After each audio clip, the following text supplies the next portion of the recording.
Shri Ram, Shri Ram.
यानी तोरा मालूम नहीं छे हमरा कुछ बात के नहीं मालूम। हे बहन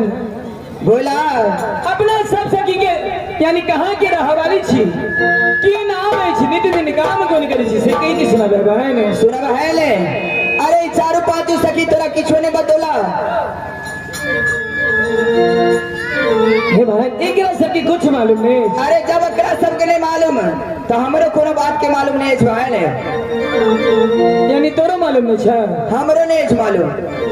हे बहन आई के तलावा बोला अपना सब सखी कहाँ के रहवाली छी इंद्र के लाश की। अच्छा नित दिन इंद्र बाबा के पूजा करे छी की वास्ते बहन की वास्ते बहन फूल बिना भोमरा व्याकुल कोयल बिना बसंत हम छी व्याकुल पति बिना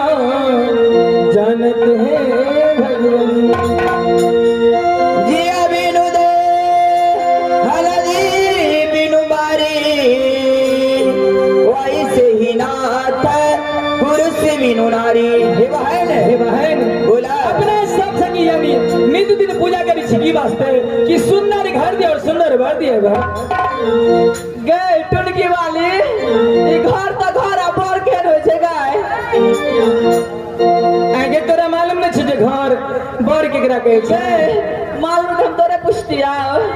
आगे तोरा बियाह नहीं भेला गए हम तो बियाह बुझबो न करै छियै त माथ पे सिंदूर के न लागत छै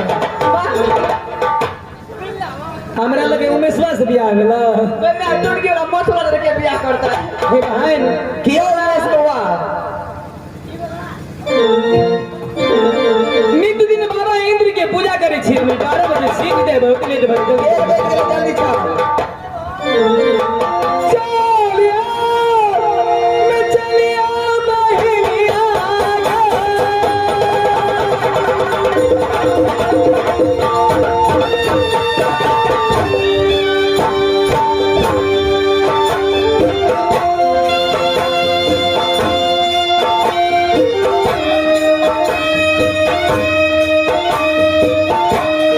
अब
तुम लोग इतना चकाती हो, बात क्या है? मिया के में हमारे को सखिया रह गेले कहे कहे जाओ चकाती है बुझिए। यानी तुम्हारा एक सखी खो गई है? हां मेरे को सखिया रह गेले। परवेश आया था गौड़बाड़ी हाट से, परवेश भाई वही ले गया होगा।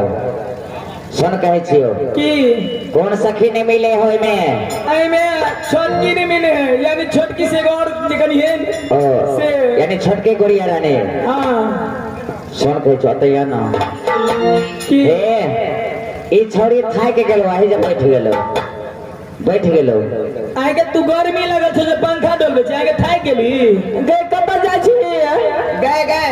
गए की बाजना सुन गए छियो सुना ना ए तितिया पबनी छले हां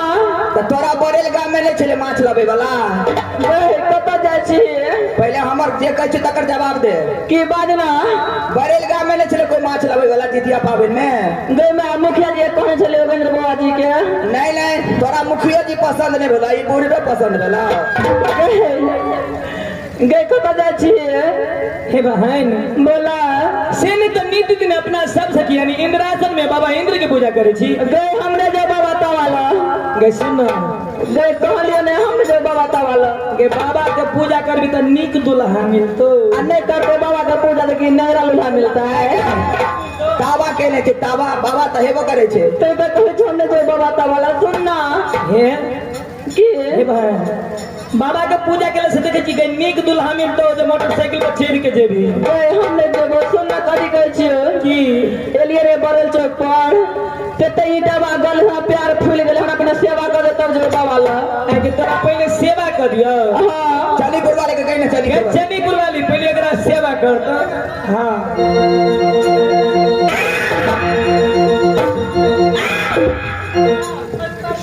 गए लाठी ना गए टुनकी वाली बम खोगी बेटी गए लाठी से हाथ से सेवा कर देना तो अपने बाप के खा लिया हाथ से सेवा कर देना तुमने जो हाथ से सेवा कर दिया।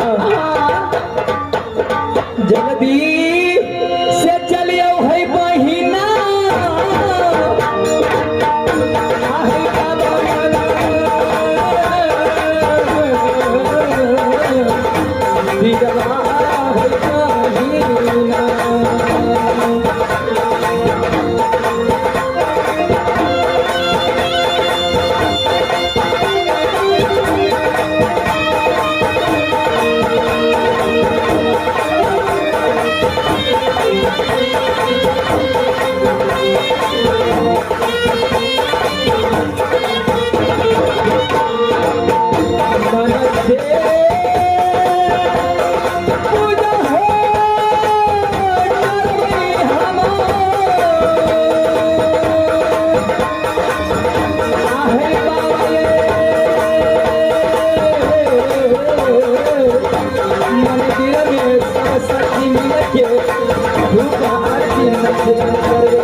राम धरो था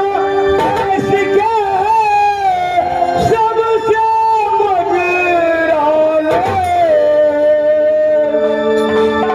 राम धरो था बस के सबसे मजराले तो जैसा जिसका चक्री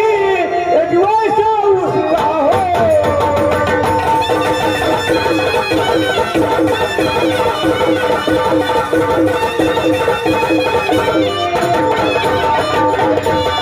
हे माता जागेश्वरी बिना करो कर हे माता जागेश्वरी बिना करो कर तो दया करो इस देश पर हम सब बड़े एक भाई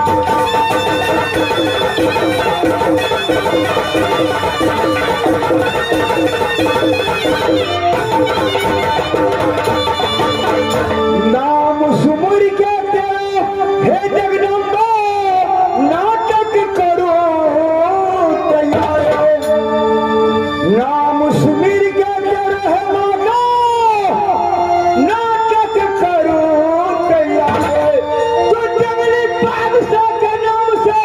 एक पूजा करो परिवार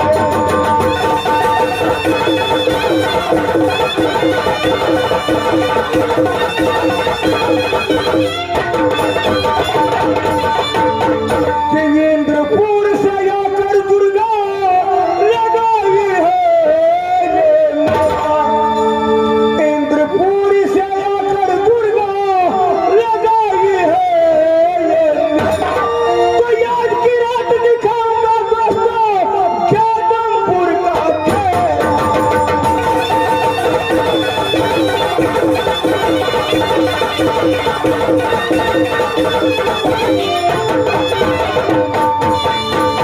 सर पर गौरी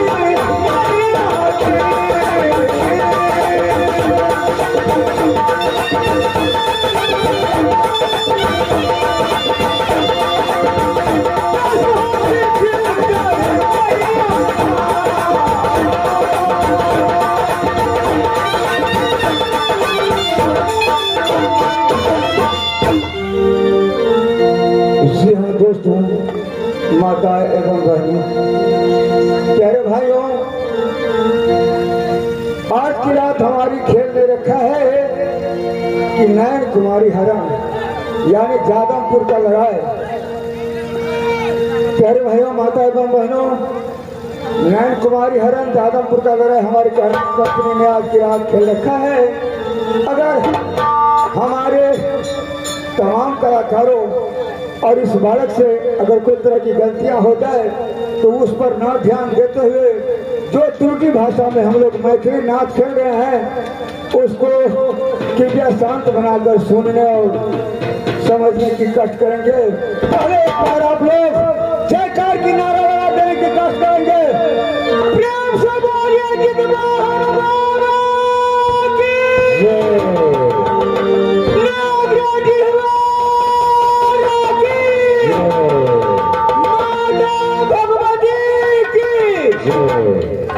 वही नयन कुमारी हरण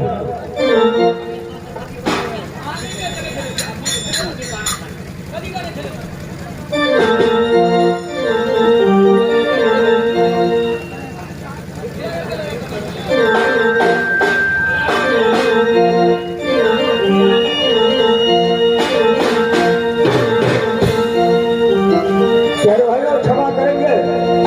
तो ये दोस्तों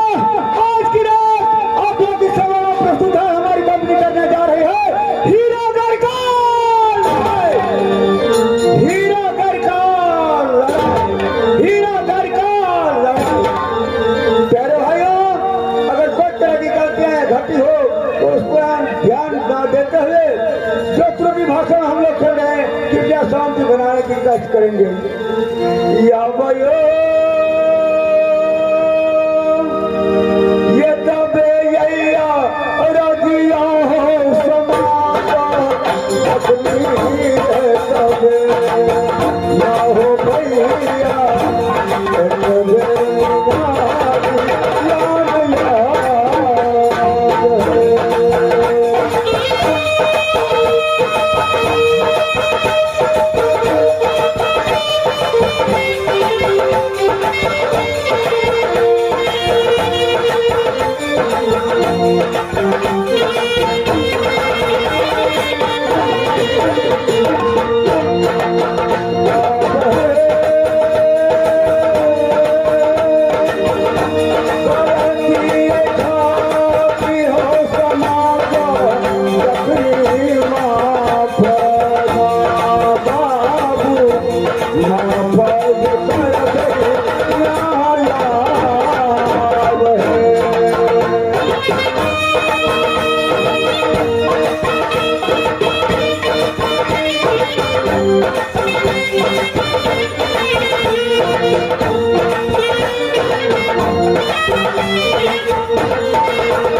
नानी सती देवी बन देवी। जब से मेरा जन्म इस टूटली झोपड़ी हिरनी भर में हुआ है, बहुत दुख की मार्ग को झेलते हुए, बहुत दुख की सामना को करते हुए मैं और मेरी माता सती सुषमा इस जंगल में रहा करता हूँ। अरे भाइयों, मास्टर जी, अरे हाँ हाँ, आज मेरा विचार हो गया है अच्छा कि अपने घर जा करके माता सती सुषमा और देवता नानी बंदेवी से मिलूं, क्योंकि धर्म है, मैं तो छत्री हूँ। जब नहीं शिकार खेलता हूँ मैं तो मुझे नींद नहीं आती है। शिकार खेल करके और जा रहा हूँ कहाँ? तो देवता नानी के पास और माता सती सुषमा के पास। यो देखिए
अच्छा घर कहाँ लगे तो इंद्रपुरी के बिलास ओ इंद्रपुरी इंद्रपुरी अच्छा दोसर घर लगे हिरनी बन जंगल अहाँ के दूटा घर है दूगो घर एगो इंद्र के विलास में एगो हिरनी बन जंगल में और हिरनी बन जंगल में अहाँ के स्थान भेले हमार स्थान गहबर भेले अच्छा जंगल में हमर नाम की लागे छे हमारे के नमवा